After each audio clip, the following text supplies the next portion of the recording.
Today we'll be starting from 20th stanza of the elegy.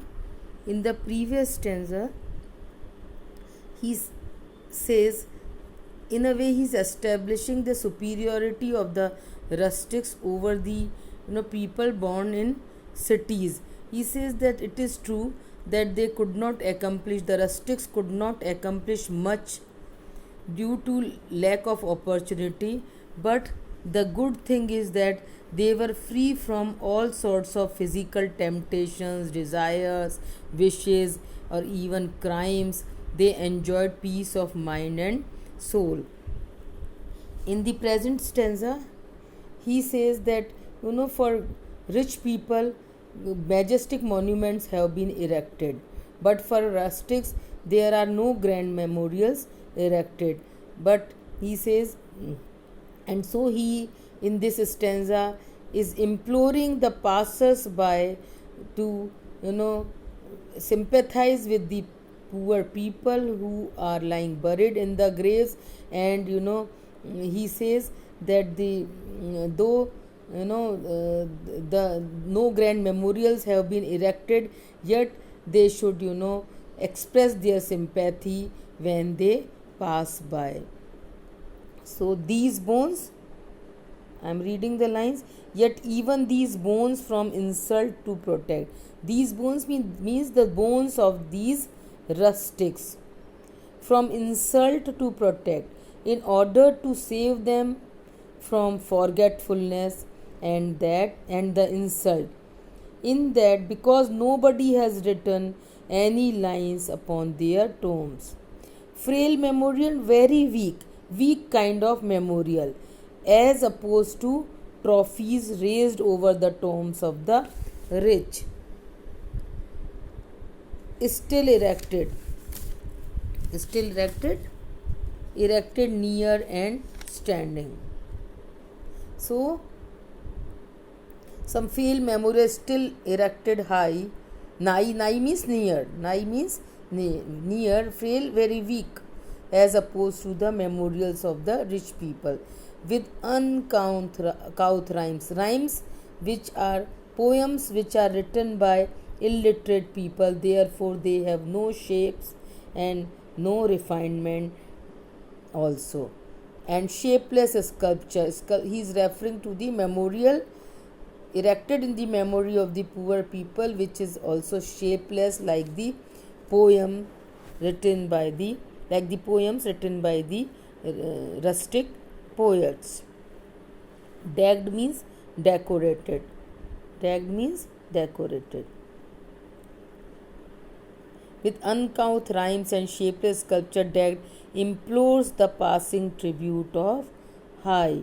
Implores request the passing tribute of sigh, the feeling of sympathy and compassion and appreciation for the country people who are lying buried in their graves. So, he says that the poor graves of the rustics have no grand memorials erected.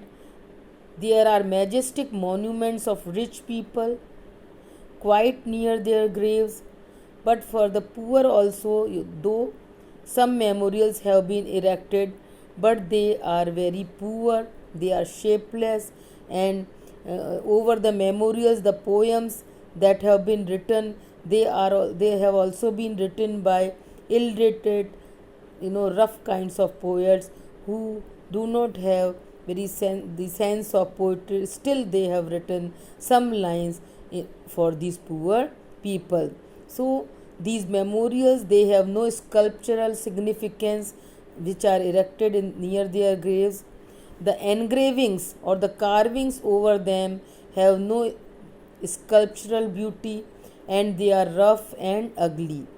Even the lines written on these memorials are composed by some illiterate persons. But he says these simple graves of the rustics ask earnestly for the sympathy of the passing by. He says he is requesting all the people who are passing by to express sympathy for these poor people who provided useful services to the mankind, though they could not accomplish very high in material terms. Next stanza. Their names, their years, spelt by the unlettered muse, the place of fame and elegy supply, and many a holy text around she strews that teach the rustic moralist to die. Their names, their years, means the country poet who has very little understanding of poetry has written on their graves their names and the years of their life, because he doesn't know much about the poetry. So what he has done, the country poet has just written on their graves the names and the years of their life and the dates of their death, and even the names and the years have been spelled wrongly. Unlettered muse, an illiterate poet. The place of fame and elegy supply. Instead of the long epitaphs on the tombs of the grave, that is, here on the memorials are simple things written by the unlettered poet of the country, and the object of the writing is to provide fame and mourning for the person lying in the graves. So whatever they have written, these rustic peoples, they have written very simple things, and the only object or the aim of writing is to provide fame and as well as to inspire mourning for these persons lying dead in the graves. Many a holy and many a holy text around she is to many a holy text, the words and phrases from the Holy Bible. She must of the poetic talent of the, she is for the poetic talent of the country poet. Is to scatter, that teach the rustic moralist to die. The holy extracts taken from the scriptures like Bible teach the country people to die cheerfully. So the poet describes the usefulness of the lines written on the graves of the poor rustics, the lines of the Bible engraved on the graves of the poor rustics teach the other villagers not to fear death. The poet says that no ornamental trophies are raised over the poor rustics, only there are simple and ordinary memorials for them. Over their tombs, their names and years have been written. They have been written by uneducated person. That is why they are wrongly spelled. There are no long epitaphs on their tombs as they are found on those of the rich. Yet there are on their tombs many beautiful sentences from the Bible, such as I love them that love me, blessed are they that keep my ways, etc. These small sayings are scattered over their tombs. They give spiritual consolation and strength to the rustics. They inspire the people to meet their death cheerfully and bravely. Even so, he says that uh, there are some extracts taken from the Holy Bible which are written on the tombs of these poor people, and they teach these lines or these moral values taken from the Bible, teach them to face death bravely, to face death cheerfully also.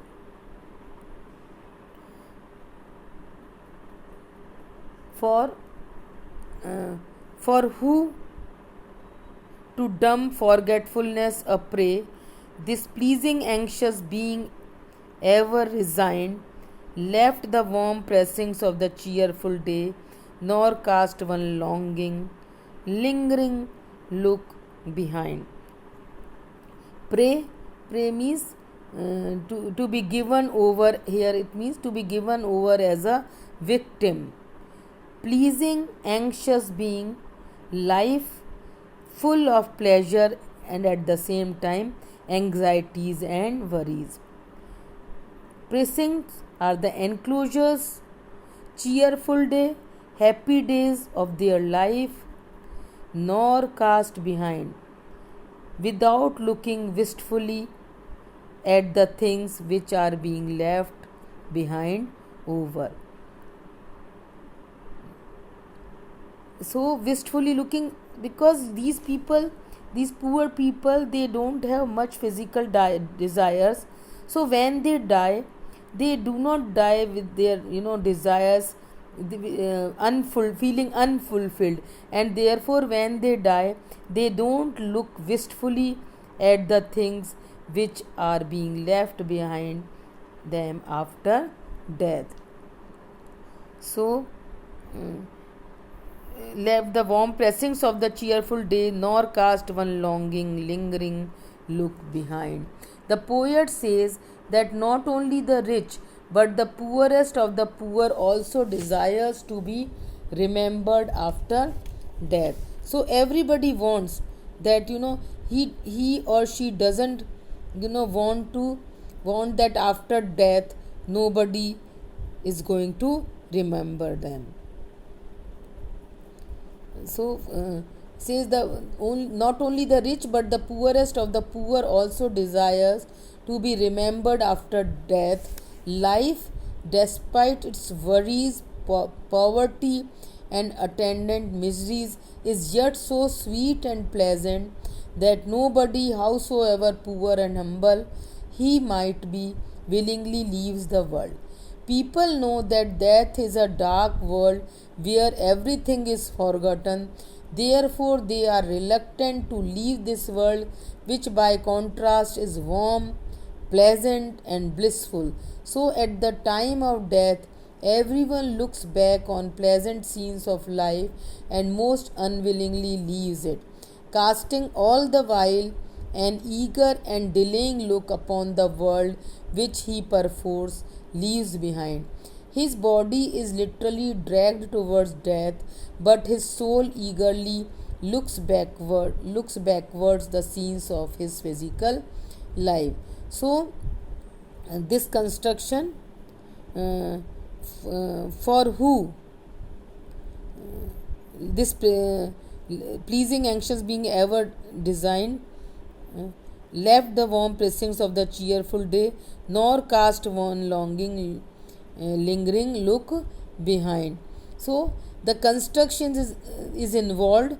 Perhaps it is best to read the lines as, for whoever resigned this pleasing anxious being as a prey to dumb forgetfulness. The meaning is therefore, for whoever reconciled himself to the fact that his life with all its pleasures and pains would be completely forgotten. So in a way, in this stanza, what he is saying is that whether a man is rich or poor, he doesn't want to be forgotten completely after his death. So he wants that there should be someone who remember them even after death. So in this stanza, this is something which is common to all, whether the man is young or old, or rich or poor. Whenever he or she dies, he has this feeling in his mind that there should be at least some people, or there should be maybe in the form of a book, or in the form of a statue, or in the form of some lines, he should be remembered by the generations to come. And therefore he says in the coming stanza, fond breast, on some fond breast the parting soul relies, some pious drops the closing eyes requires, even from the Dumb the voice of nature cries, even in our ashes live their wanted fires. Fond breast means breast of some loving friend. Parting soul, the person who is going to die. Relies depends upon. Relies depends upon. Pious drops tears. Closing eye, the person who is dying. Even nature cries means eyes after being buried in the grave, the desire of being remembered is expressed in the form of inscriptions which are written on the graves. Wanted means accustomed, used. In our even in our ashes live their wanted fires means when we are buried in our graves, the old desires of being remembered continues and is expressed in the form of inscription. So in these present lines, the poet conveys the idea that the desire of a man to be remembered after his death finds expression in the inscription on his tomb. In this famous elegy, Grace says that the dying man wants to see his near and dear ones to drop tears for him. This is something which is something natural. Every dying person wants that there should be at least a few people who drop tears for him after his death. Also, he naturally wants his memory to be inscribed on his tomb. It is interesting to compare these thoughts with Addison in Meditations in Westminster Abbey. The poet says that dying man relies some loving friend. He needs the pious tears of affection from him. That is, he wants that his friend or acquaintance or relative, whoever they may be, should shed tears when he is departing from this world. He wants his memory to remain there perpetually, and it is something which is natural. Not only this, when after his death all is mingled with dust and ashes, the natural desire that one should be remembered after death seems to be crying, and the fire that was accustomed to be in those ashes, that is his soul, finds expression in the inscription on the tomb. So what he is going to say is that this is something which is natural to all human beings, that when they die, they think that at least there should be there should be written some lines so that they are remembered in the for the generations to come. So thank you. We'll be taking next stanzas.